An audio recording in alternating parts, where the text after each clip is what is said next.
In this section, we're going to talk about the concept of stacks within Snapseed. So stacks is kind of a pro feature, but it's actually one of the things that really sets Snapseed apart as a mobile editor.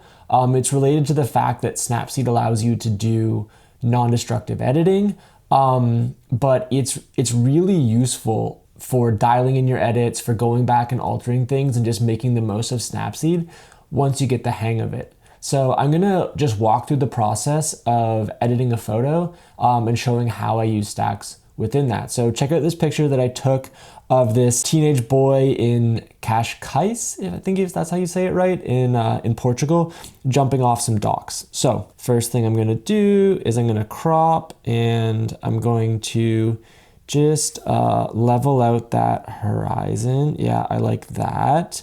Okay, but now I've lost a little bit of my original frame, so I'm just gonna actually expand out this sky a little bit. Okay, and then what else am I going to do? I'm going to adjust this just to brighten the image a little bit. Actually, I kind of like where it's at there. And I'm going to add some saturation, not necessarily because I think it needs it, but to make a point for later. Okay, and then one more. All right, and I'm going to add this film profile. I've made a few edits, and as I've added them on top of each other, I've realized that some of the edits I made, I don't actually like. Now, one thing I could do is I could just like go back into adjust and dial back down my saturation or something in there, but that's not what I'm going to do. What I'm going to do is go to stacks. And so you can access your stacks by clicking on the stacks button in the lower right here.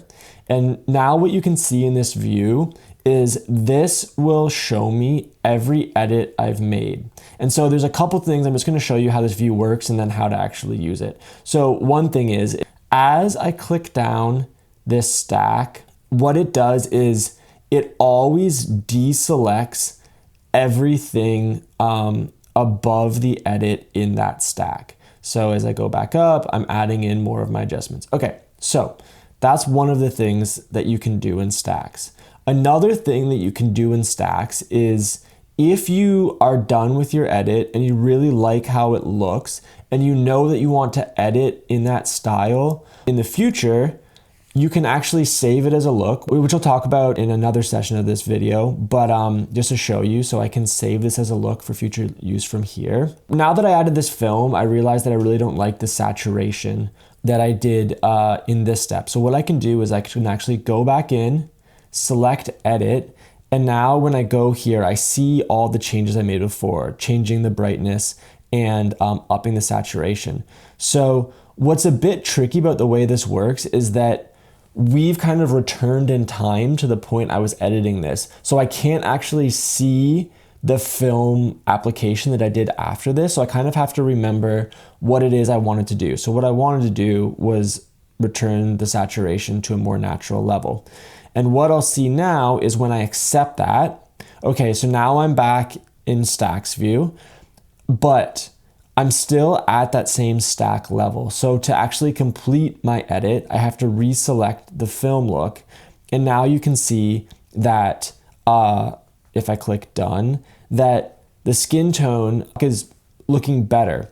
But actually, I still think it looks a little bit orange and I don't like what that film effect is doing to his skin tone. Now, obviously I could just go and I could change which film I had selected, but for the sake of showing you how this all works, I'm gonna show you a second thing you can do in stacks, which is to select masking. And so what's really interesting about this is that I can actually mask in or out any edit I've done. So if I hit this button in the upper right corner, this shows me the film applied. By default, you don't see it applied, but here shows me the film filter applied.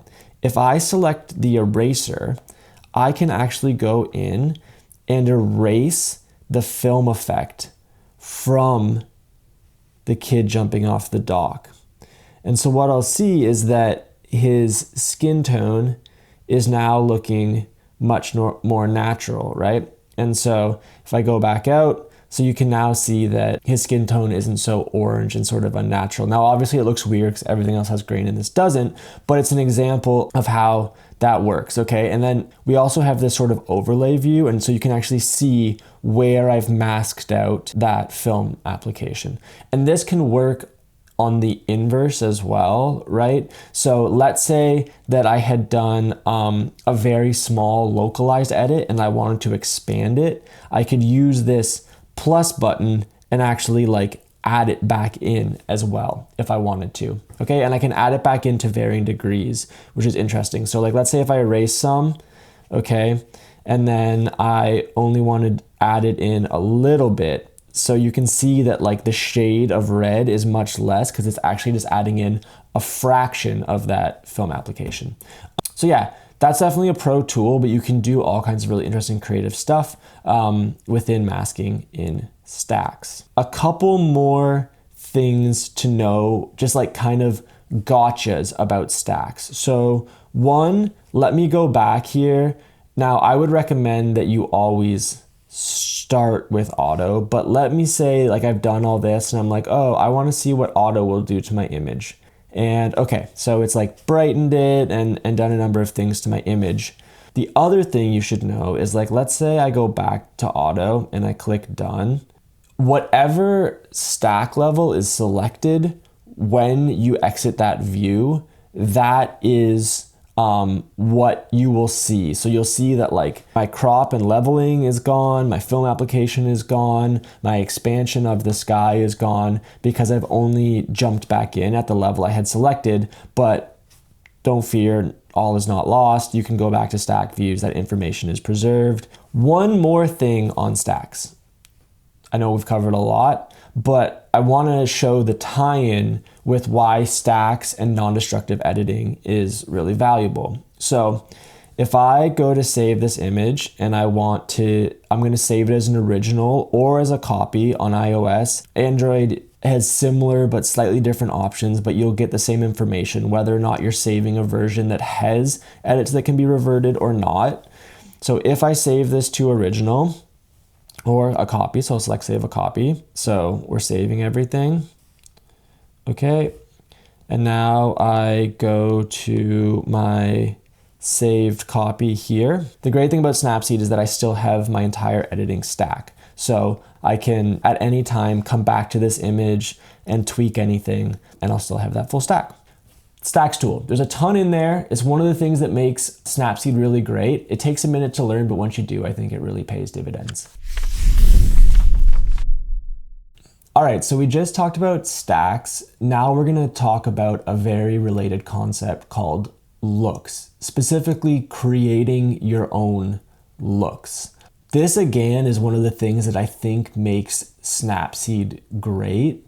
Basically what it is allows you to create a custom set of edits that are your own, that represent your own style or how you like to edit, and save them so that you can super easily apply them over and over again. And there's actually benefits beyond that. So like one cool thing is that from Snapseed, you can create a shareable QR look. So you can send that editing stack to anyone and they can easily apply it to their photo. So if your friend really likes how you edit, you can share it with them. The other thing is, and we'll get into more, is that with the new Snapseed camera, you can capture directly with these custom looks. So like if you have a very certain style, like I personally do, you can go and select that look and capture it directly in camera. And then you immediately have a photo in your style ready to go. Okay, so I'm gonna pick up where we left off in the last section, which is this photo I was editing of this guy in Portugal. And so I'm gonna edit this a little bit more to make it a little bit more my style. So I typically like to really preserve my shadows, and so I'm going to do that. I also, when I'm editing in a film style, I like to turn down the details ever so slightly. Okay, and then I like to add just a very small touch of glow. So I take out all the desaturation and it's only very minimal, but I like to add in a little bit of glow. Okay, so personally, I don't have a one size fits all look. I have a handful of looks that I use for different types of photography. My looks are often more about types of photography or sort of like lighting conditions and colors. So like if I have a very green and blue scene, I'll have a certain look for that. If I have a really warm scene, I have a certain look for that. Especially I have looks for like if there's a lot of highlights or if it's a fairly dark shot. I have several different looks that I use for these settings. Sometimes I'll also just like create a look for a trip. Like I really like to do photography when I travel. And so like, let's say I'm in a certain environment that has like really consistent lighting and color, and I've taken a ton of photos and I know I want to edit them all. I'll edit the first one, and then I'll sometimes create a look and apply it to all those photos and use that as like a starting point. I think that's the other important point to make it looks. Like looks aren't necessarily about like set and forget, I apply this look and then I'm done, that's done the edit, that like every edit perfectly translates. What it gives you is like a really good starting point. So it's like, this is my style. I'm gonna like apply kind of like my default, like all the areas that I nudge, and then I go in and fine tune, which I feel like is a much faster process. Okay, so with that being said about why looks, how do we create this look? So you have a couple options to do that. One, we just talked about stacks. And so here's all my edits. So I can go in here and I can save this as a look. So that's one place I can do that. The second is the looks tab itself. So I can go and select looks. And as you'll see here, so I have one of my saved looks in this view already. I also have all of the looks that kind of like Snapseed has created for you on your behalf. So what you can see in here is that like I have my own saved look, and then I also have all of the sort of default looks that just come with Snapseed that you're welcome to use. And then within the image, I have this option to save as look. So I can select this button, name it, and then I'm good to go. That's how you create a look. Now, we'll talk about how to use it in the future, but like maybe let's talk quickly about look management as well. Okay, so I did my edit, I created my look, I named it. All right, how do we use a look in the future? I selected this photo because I feel like it has like similar colors, similar lighting. I'd like a similar vibe as that other one. So I go in, I select my look I created with that last photo, bright blue grain, and it will apply, and boom, there you have it. And then the last thing is, let's say I want to share this look. So I have my full editing stack here, right? So that's what the look has applied. The whole editing stack carries over. Let's say I want to share that with a friend. I can select this overflow menu up here, QR looks, create QR look, and there you have it. I can share this with whomever and they can apply the exact same editing stack. So that is looks. Okay, one thing I want to do is quickly explain what a look is, because that might sound dumb, but there's actually sometimes a lot of confusion, because in other apps, a look is often just like a filter or a style or something like that. In Snapseed, it means something different. So in Snapseed, a look is a series of edits that are grouped together. And so like, for example, sometimes people will hear that Snapseed has great film emulations, and then they'll go and click on looks and they'll be like, I can't find any of them. And that's because our film emulations are actually in the film tool. So the difference with a look is actually many things put together. So for example, for this one, I can select portrait. So this photo had no edits on it before, but now that I've applied portrait and I go to our stack, you'll see that it actually has now applied portrait, glow, and vignette. And so that's kind of representative of what a look is. It's many things that work together, bundled together for you. Whereas our stylistic tools, like film, just apply that single tool as you're editing. Okay, so in this view, right, so you have your looks, you have the default looks from Snapseed. You won't probably need to do this often, but just wanna call it out. is how to manage your looks, right? So if you go in and select this button here, what you can do is you can rename your looks to whatever you want, or you can delete them out of your looks options as well if you want to take them out. Yeah, so that's how you manage your looks.